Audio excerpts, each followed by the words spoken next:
Logan and David Walker are among the most iconic characters in Call of Duty history, and their story is filled with tragedy and intrigue, making it one of the most captivating narratives in the Call of Duty franchise. And today, we will explore the complete story of David and Logan Walker from Call of Duty Ghosts. Now, David Walker was born in San Diego in 1999 to an unnamed mother and his father, a Tier 1 Army operative named Elias Walker, but he was quickly followed in 2001 by his younger brother Logan Walker's birth. And from the time that Logan and David were able to walk, wherever David went, Logan was on his heels. But the two brothers had one major difference that would change how they grew up and change the fundamentals of their personalities. David Walker admired and respected his father, and when Elias would leave for a deployment or a mission, he would trust David to lead and protect the family.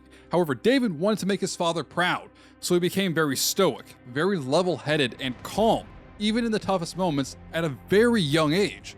But Logan was different. Logan was very much closer to his mother, who was more emotional but also quieter than Elias. She spoke less often. And as a few years went by, David eventually entered school where he earned the nickname Hesh, a regional nickname from the west coast of the United States meaning cool or calm. However, Logan was the quiet kid in school. He never really spoke. And life was pretty straightforward until the Tel Aviv War started in 2005. The Tel Aviv War is a fictional war that took place in the Middle East and had a cascading effect across all of the world, becoming directly responsible for the entirety of the Call of Duty Ghosts story. But during the war, 60 Tier 1 operatives were sent out on Operation Sand Viper, a US mission with the sole purpose of extracting civilians from a hospital on the Iranian border. However, a few days fighting went by and the 60 were cut down to 15.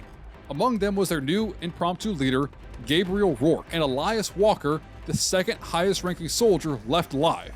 And together, the 14 successfully fended off an enemy attack while a single soldier led the civilians to safety, which also, I made a whole video talking about how this story is 100 times more interesting than the story we were told, and I'll include a link to that in a minute. But the 15 surviving members were brought together to form Task Force Stalker, unofficially called the Ghost. And one thing that's unique about this is each member designed their own custom ghost mask unique to them. But we know from the Rourke files that Rourke actually went to go meet Elias's family, and he met Logan and David Walker while they were very young, describing Logan Walker to be the same as his mother, a very important detail for later. But not long after this, tragedy would strike, as David and Logan's mother suddenly passed away, and the game never really states the cause of death, but it is believed to be a sudden onset of an illness. Following the formation of Task Force Stalker and the passing of his wife, Elias would take on the role of holding his family together alone.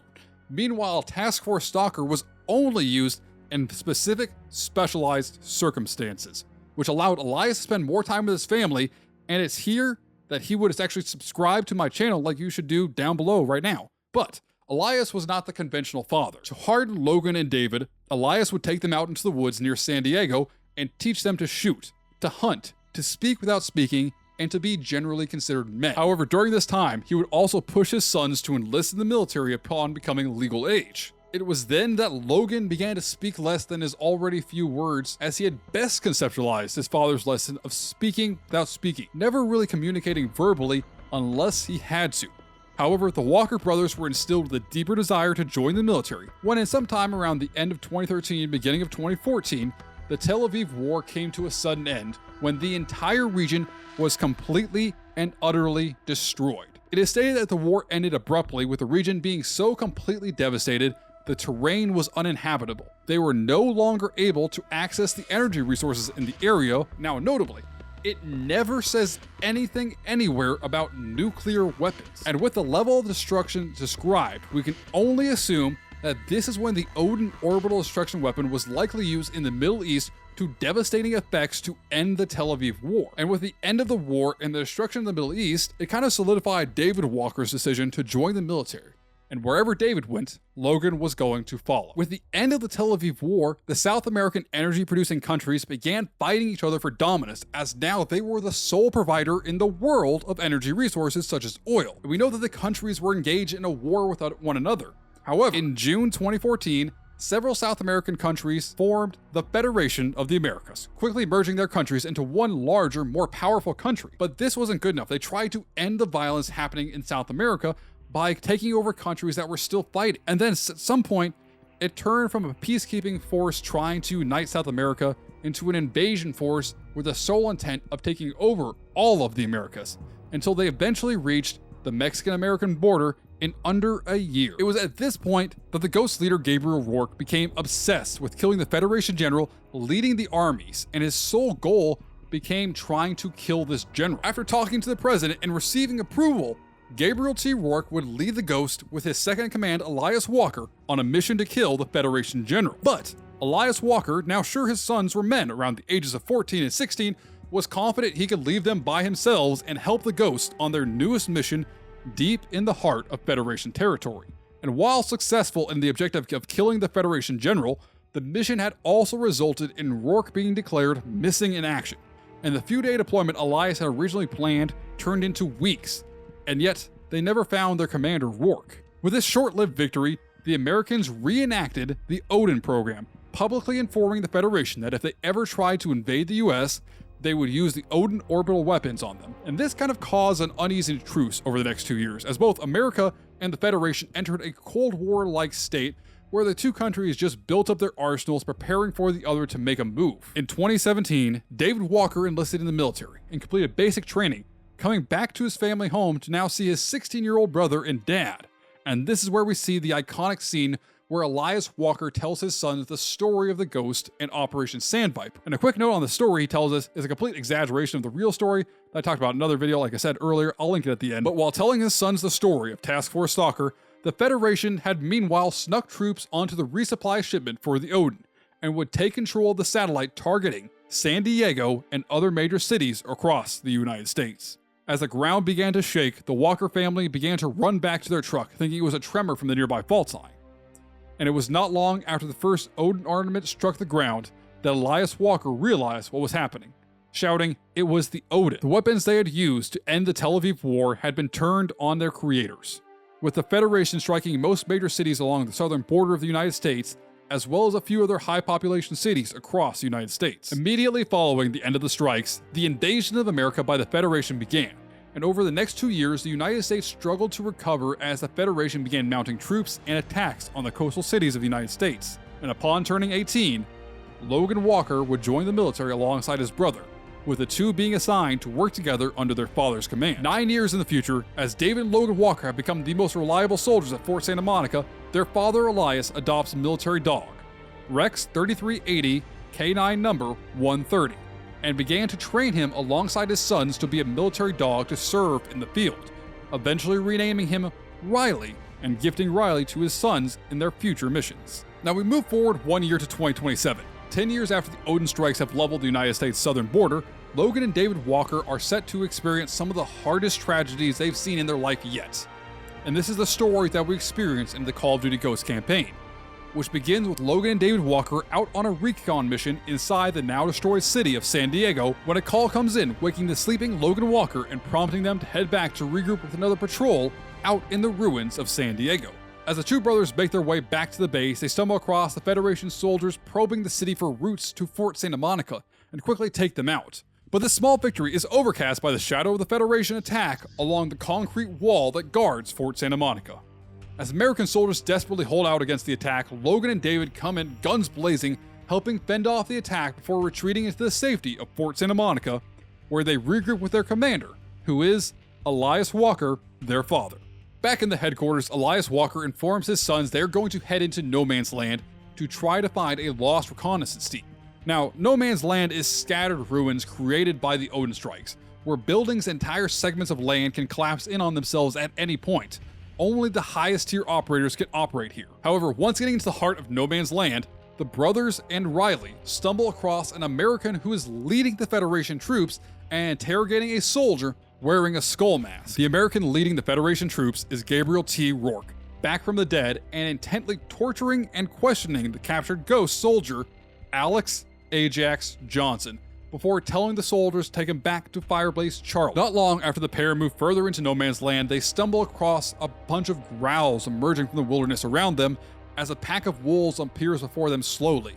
The brothers barely hold their own against the wolves, with Riley doing a lot of the heavy work, but eventually, they are saved by Thomas Merrick, when he tackles a wolf mid-air and proceeds to scare off the rest of the wolves by shooting them. He reveals that he and Keegan Russ are members of the Ghost and are trying to save their captured squad mate, Ajax, to which the brothers reveal they know where he was taken. This new fire team takes a look into the nearby Firebase Charlie, an old soccer stadium converted into a makeshift forward operating base, and observe it to discover that Ajax is being held in a press box within the stadium. The fire team then launches remote-triggered explosives onto a nearby passing convoy before stealing a truck and following the convoy into the base.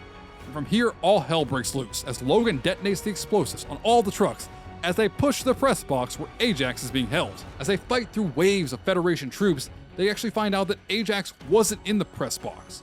So Logan, David, Keegan, and Merrick eventually fight their way down to the underground locker room where Ajax is being held, only to discover he has sustained lethal injuries and passes away moments after revealing to the Ghost that it was Rourke who tortured them, and he was specifically hunting the Ghost. The team now rushes to a friendly helicopter and departs back to Firebase Santa Monica, where the Federation has started a full assault against the base, with Elias Walker leading the charge against the Federation from his headquarters. Now Logan and David get out of the helicopter and proceed to defend the base from wave after wave of Federation soldiers until they can finally force a path to the headquarters where Elias was previous. But upon entering the now burning headquarters, a hand-to-hand fight breaks out as the building begins to collapse all around the brothers, when suddenly bolts rip through the roof and two ghosts rappel down to save Logan and David from the fire.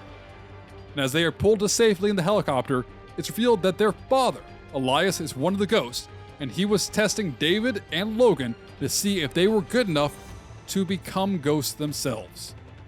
As the brothers are being inducted into the Ghost, they are sent to Federation cities and underwater submarines, even capturing Rourke at one point but losing him not long after. So eventually the Ghosts head to regroup in the sand-swept city of Las Vegas, now completely abandoned, where everything gets more tragic for Logan and David once again. It's here that Rourke finds the Ghost. Having learned the safe house position from Ajax during interrogation, he captures all of the Ghosts, minus Keegan, who was off on another task. And it's here Rourke begins some of the most brutal torture in Call of Duty history. He begins torturing the Walker family until eventually he puts a handgun into Logan's hand and forces him to shoot his father, and then proceeds to shove Elias, who tells his son Logan he is proud of him, moments before Rourke puts a gun to his head and pulls the trigger, right in front of his sons. Rourke then knocks Logan unconscious, and when he awakes, Merrick, David, and Logan are all tied up in chairs next to one another. Here the Federation soldier says something important, that Rourke wants Logan left alive and taken with them just before a sniper bullet rips through his chest. This starts a long, intense firefight to get out of Las Vegas, and along the way, to top off everything that has happened so far in this shitty day, their dog Riley is shot and injured. But Logan throws Riley over his shoulders and carries him to a helicopter for extraction, and eventually, the Ghosts track down Rourke in Federation territory, where he's trying to make sure the new Loki program, a Federation continuation of the original Odin orbital weapon system, launches successfully so the Federation can successfully end the war and destroy the United States. But the United States brings in a full assault, with all the remaining ships, aircraft, and tanks as the main military force works to take the main Federation base and their communications relays, while Logan and David rush onto a train that Gabriel Rourke is trying to use to escape, and they proceed to fight their way from the back of the train to the front to find Rourke. They rush into the front of the train where Rourke is and begin a desperate hand-to-hand fight with Rourke until eventually a Loki strike hits the train, throwing them into the nearby water under a bridge. Logan grabs Rourke's pistol and David jumps on his back. And here, Logan shoots Rourke with a bullet traveling through Rourke's body and into his own brother's. Logan quickly grabs and pulls David out of the water and onto the shoreline, where he leans back on the rocks as they watch the Loki strikes hit the Federation fleet. As Logan turns to look around him, Rourke kicks him in the face and then breaks his arm before dragging Logan off, saying he is going to train him to hunt the Ghost. As David yells out and tries to crawl to stop Rourke, he is unable to move quickly as he has been heavily injured. And the screen fades to black as Rourke drags Logan off, with David unable to help. And at this scene right here, Rourke chose Logan specifically and drags him off because, unlike David, he doesn't have Elias's uncorruptible belief in the United States, an uncorruptible belief in what is right or wrong. Logan Walker is the quiet kid who just follows his older brother around and does what he's told. Someone who's easier to brainwash. Someone who could be brainwashed just the same as Rourke was. And what better way to tear a family apart even further than to brainwash one brother to kill the other?